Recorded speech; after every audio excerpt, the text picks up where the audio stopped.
Hello guys, एसलेंटर hair. तो चलिए आज के मार्केट के बारे में बात करते हैं, कैसे हमने अपना पोजीशन बनाया और क्या रीज़न था, क्या साइकोलॉजी पॉइंट्स थे पोजीशन बनाने के।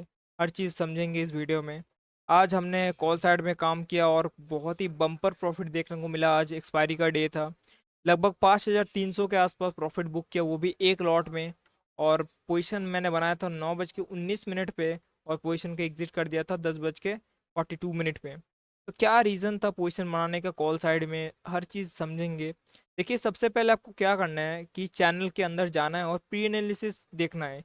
कल मैंने क्या बताया था और क्या इसके अकॉर्डिंग मैंने काम किया या फिर कुछ अलग काम किया। देखिए, जो भी होता है ना वो प्लानिंग के अकॉर्डिंग ही होता है। देखिए, अगर आपका एक माइंडसेट रेडी होगा ना पहले से, तो आप बिल्कुल भी सोचेंगे नहीं।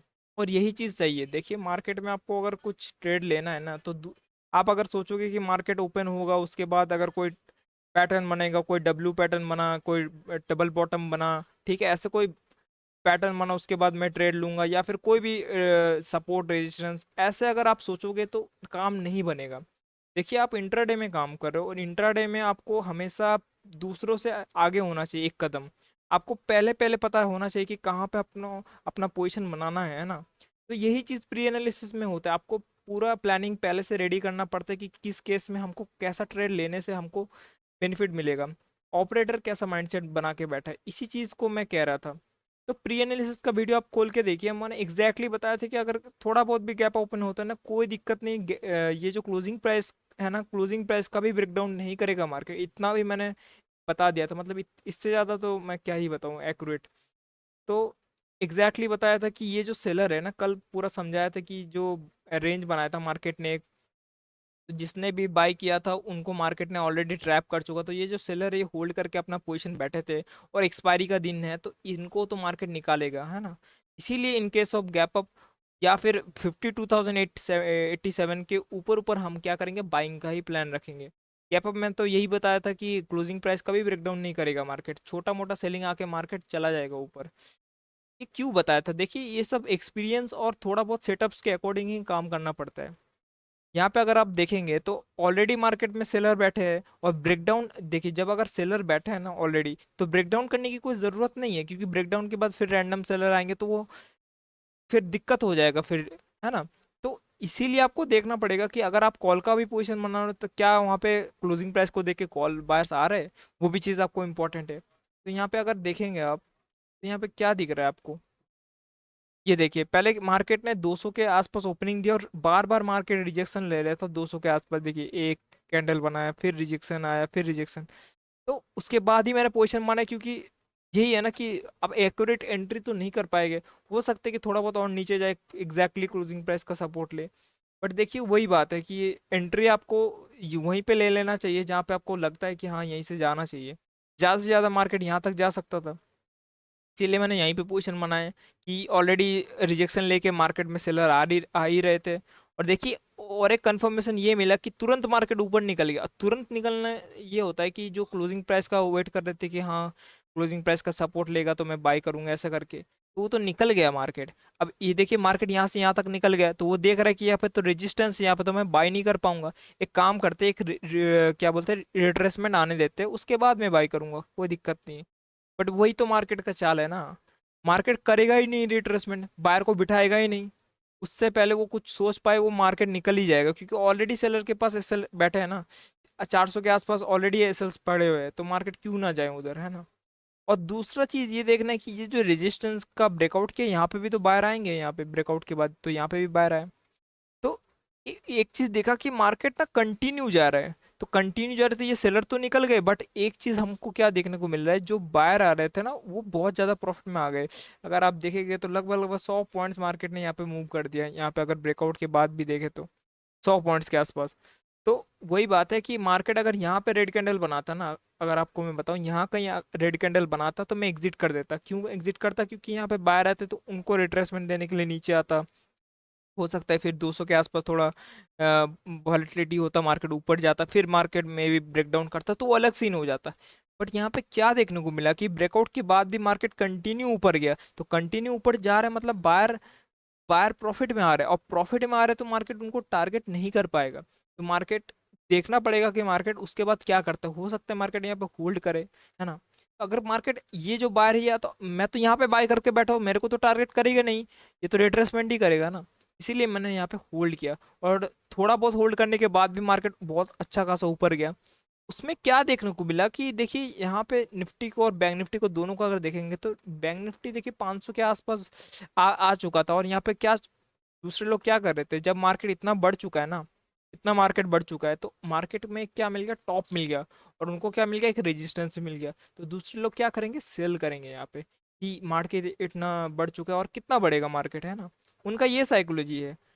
क्योंकि देखिए मार्केट जब बढ़ता है ना तो उनको लगता है कि ये तो टॉप मिल गया, चलो यहाँ पे सेल कर लेते हैं। या फिर जो बाई भी करना चाहते हैं तो वो रिट्रेसमेंट का वेट करते हैं कि एक रिट्रेसमेंट हो फिर मैं बाई करूँ, यहाँ कहीं मिल जाए मार्केट, है ना, वो चीज़। इसीलिए देखिए जब मार्केट एक बार दो बार रिजेक्शन लिया तो मैंने लगभग 340 के आसपास ट्रेलिंग एसएल लगाया। और उसी हिसाब से मैंने देखा कि अगर मार्केट जाना चाहता है तो देखिए बायर तो ऑलरेडी ये प्रॉफिट है, तो हो सकता है थोड़ा बहुत रिट्रेसमेंट करे, बट ओवरऑल मार्केट 500 का ब्रेकआउट करना चाहिए, क्योंकि सेलर आ रहे हैं यहाँ पे और बायर बहुत ज़्यादा प्रॉफिट में। तो चांसेस ये है कि सेलर को ही मार्केट टारगेट करे रेदर देन बायर को। इसीलिए यहाँ पे होल्ड किया मार्केट में। और जैसे ही होल्ड किया काफ़ी देर मार्केट ने तंग किया। निफ्टी को भी देखे तो निफ्टी भी देखिए यहाँ पे क्या कर रहा था, ऐसे ही कुछ कर रहा था मार्केट यहाँ पे भी। तो दोनों इंडेक्स में सेलर ही आ रहे थे, इसीलिए यहाँ पे ब्रेकआउट का वेट कर रहा था। और जैसे ही मार्केट एक स्पाइक निकाला, तो स्पाइक में ही मार्केट में जब एक रेड कैंडल मिला तो वहां पे मैंने एग्जिट कर दिया। और एग्जिट का रीजन देखिए ये है कि मान के चलिए ये जो सेलर है, ये जो भी सेलर है, जैसे ही स्पाइक मिलेगा, एक तो इनका जो सिस्टम में एसएल है वो तो निकल ही जाएगा। और जो भी मान के चलिए जिनका ऐसे चार्ट पे एसएल रहता है, वो तो ये कैंडल देख के डर के मारे ही निकल जाएंगे ना। तो वो निकल जाएंगे तो मेरे को एग्जिट कर देना चाहिए। और वैसे भी देखिए एक्सपायरी का दिन है, और एक्सपायरी के दिन में इतना होल्ड करना बहुत ही मुश्किल होता है। काफ़ी बार मैंने किया है, जैसे मेरे को 2K का प्रॉफिट दिखा है, तो उस 2K का प्रॉफिट देखने के बाद भी मेरे को लॉस लेना पड़ा है काफ़ी बार। तो एक्सपायरी का डे में यही होता है कि आप जितना रिस्क लोगे तो उतना ज़्यादा प्रॉफिट भी बनेगा आपका। बट एक स्ट्रैटेजी के अकॉर्डिंग आप अगर ट्रेड लोगे, आपका साइकोलॉजी अगर स्ट्रांग रहेगा तो उस केस में आपको दिक्कत नहीं होगा, है ना। इसीलिए यहाँ पे भी मैंने अपना स्ट्रैटेजी जो था यहाँ पे, उस हिसाब से मैंने रिएक्ट किया कि नहीं। अगर देखिए वही तो गलती करते हैं ना दूसरे लोग की, प्रॉफिट में दूसरे लोग क्या करते हैं, बुकिंग जल्दी कर लेते हैं और लॉस में होल्ड करते हैं। तो आपको लॉसेस को कम लेना चाहिए और प्रॉफिट को जितना हो सके होल्ड करना चाहिए। यही मार्केट का सीक्रेट है, इससे ज़्यादा कोई सीक्रेट है ही नहीं। ये इंपॉर्टेंट है कि लॉस जितना कम करोगे उतना बेटर है, और प्रॉफिट जितना ज़्यादा करने की कोशिश करोगे उतना सही है। और प्रॉफिट ऐसा करो कि डेली मत करो कि हाँ मेरे को डेली ही चाहिए 100 पॉइंट 150 पॉइंट, ऐसा नहीं। आपको कंसिस्टेंट के बारे में सोचना कि डेली मेरे को प्रॉफिट बनाना है, ऐसा नहीं। कभी ठीक है 40 पॉइंट बना लिए, कभी 100 पॉइंट, बट कभी लगता है कि नहीं मार्केट फर्दर जा सकता है ना, प्रॉफिट में फर्दर भी मार्केट अगर जा सकता है, उस केस में आप होल्ड करना चाहिए, क्योंकि उसमें आपका फिर स्ट्रैटेजी आ जाता है। अगर यहाँ पे आप मान के चलिए मेरा यहाँ पे प्रॉफिट दिख रहा है अच्छा खासा 3K के आसपास, तो मैं डर के मारा एग्जिट कर दे रहा हूँ कि नहीं, अगर मार्केट रिट्रेसमेंट करेगा तो मेरा 3K का प्रॉफिट 1K हो जाएगा। तो मेरा को बुरा लगेगा, बेशक बुरा लगेगा, बट उससे भी बुरा ये लगेगा कि मेरा स्ट्रैटेजी यहाँ पे था फिर भी मैंने होल्ड नहीं किया, अगर ये निकल जाता है ना। इसीलिए आपको सोच समझ के अपना डिसीजन लेना चाहिए। बात करें उसके बाद भी मार्केट देखिए कितना ज़्यादा बुलिश रहा आज, बैंक निफ्टी।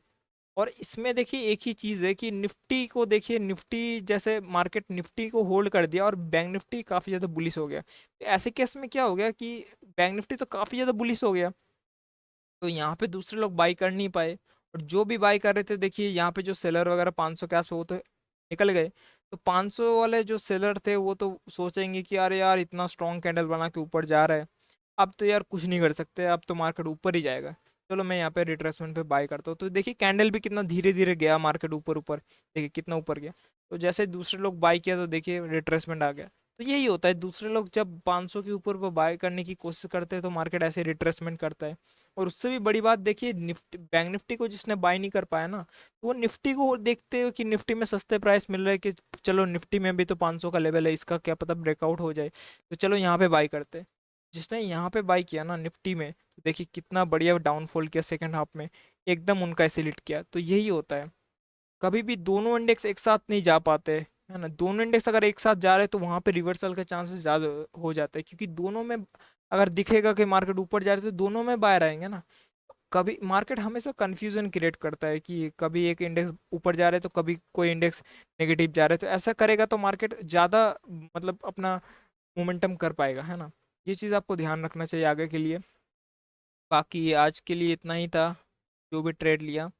बाकी प्री एनालिसिस देखते रहिए, ठीक है। आज के लिए इतना ही, कल देखते हैं।